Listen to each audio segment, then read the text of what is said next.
Apa sih itu stres? Stres itu adalah kondisi ketika seseorang merasa tertekan, cemas, khawatir, atau terbebani karena menghadapi masalah, tuntutan, atau situasi yang dianggap sulit. Contohnya yaitu saat akan presentasi di depan kelas, cemas menjelang ujian semester, khawatir ketika belum menyelesaikan tugas. Dan selanjutnya, mengapa remaja rentan mengalami stres? Remaja rentan mengalami stres karena adanya perubahan fisik. Pada masa remaja, tubuh mengalami perubahan seperti tinggi badan bertambah, berat badan berubah, dan muncul jerawat. Kadang perubahan ini membuat remaja merasa tidak percaya diri. Selanjutnya, penyebab stres pada remaja, yaitu ada beberapa faktor. Yang pertama, faktor keluarga. Biasanya masalah yang berasal dari lingkungan keluarga, yaitu orang tua sering bertengkar, tuntutan nilai tinggi dari orang tua, kurangnya perhatian keluarga. Dan yang kedua yaitu faktor akademik, yaitu tekanan yang berasal dari kegiatan belajar di sekolah, seperti banyaknya tugas yang menumpuk, nilai yang menurun, takut tidak naik kelas, dan persiapan ujian. Selanjutnya, tanda-tanda stres pada remaja yaitu adanya gejala fisik. Saat stres, tubuh akan memberikan tanda-tanda tertentu seperti sakit kepala, sulit tidur, mudah lelah, nafsu makan berubah. Misalnya, saat banyak tugas, siswa sulit tidur karena terus memikirkan tugas tersebut.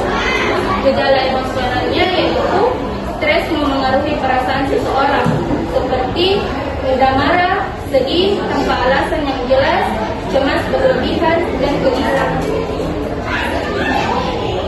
Selanjutnya, dampak stres. Dampak stres yaitu stres membuat otak sulit berkonsentrasi, seperti sulit memahami pelajaran, nilai menurun, tidak berfokus saat guru menjelaskan. Dampak sosialnya yaitu stres memengaruhi hubungan dengan orang lain, seperti mudah tersinggung, sering bertengkar dengan teman, menjauhi lingkungan sosial. Selanjutnya yaitu dampak positif dan negatif stres. Dampak positifnya yaitu stres ringan dapat memotivasi seseorang untuk bertindak, seperti belajar lebih giat karena akan ujian dan berlatih lebih keras sebelum lomba. Dan dampak negatifnya yaitu jika terlalu berat, stres dapat mengganggu kehidupan sehari-hari, seperti tidak nafsu makan, sulit tidur, menangis terus-menerus, hingga kehilangan semangat belajar. Adapun cara mengelola stres seperti mengatur waktu. Mengatur waktu membantu tugas tidak menumpuk, seperti membuat jadwal untuk mengerjakan tugas dan menjaga kesehatan tubuh. Tubuh yang sehat membantu pikiran lebih tenang, seperti tidur tidak cukup, olahraga, makan makanan bergizi. Dan selanjutnya, jangan memendam masalah sendiri. Karena saat stres, jangan menyimpan masalah sendirian karena dapat membuat beban pikiran semakin berat, seperti akan berpengaruh kepada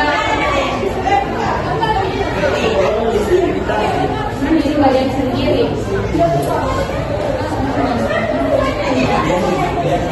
Dan dalam teknik relaksasi sederhana, yaitu teknik pernapasan intravagal. Latihan pernapasan membantu menjadi lebih rileks, seperti tarik nafas selama 4 detik, tahan selama 4 detik, hembuskan selama 4 detik, dan ulangi 5 kali. Contoh penggunaannya itu bisa digunakan pada saat kalian sebelum ujian, sebelum presentasi, atau saat merasa cemas atau panik.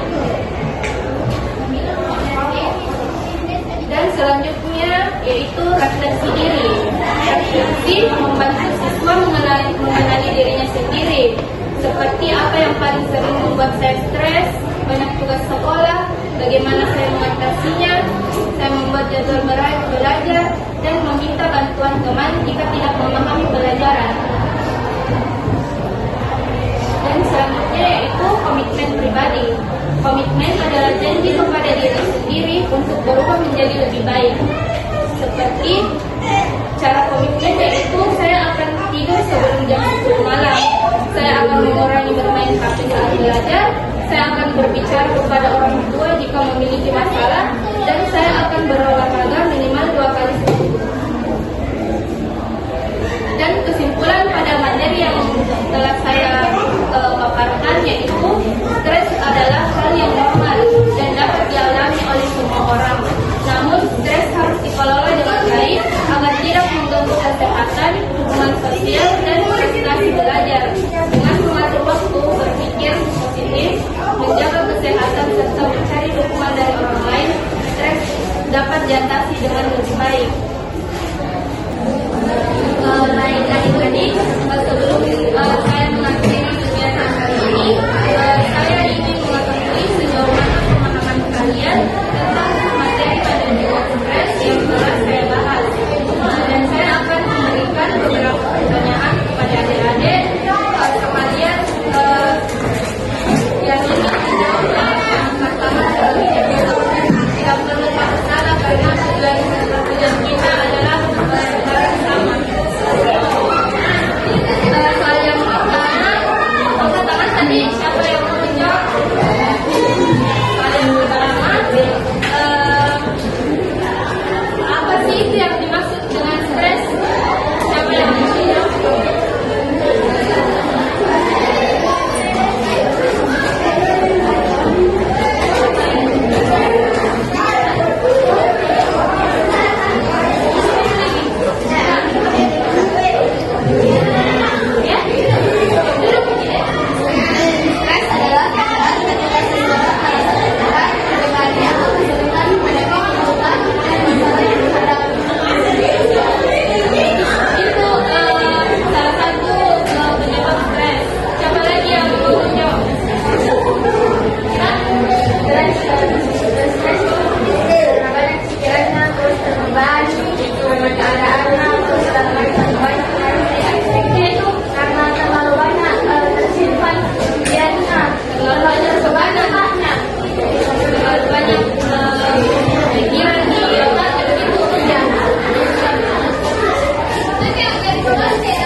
Itu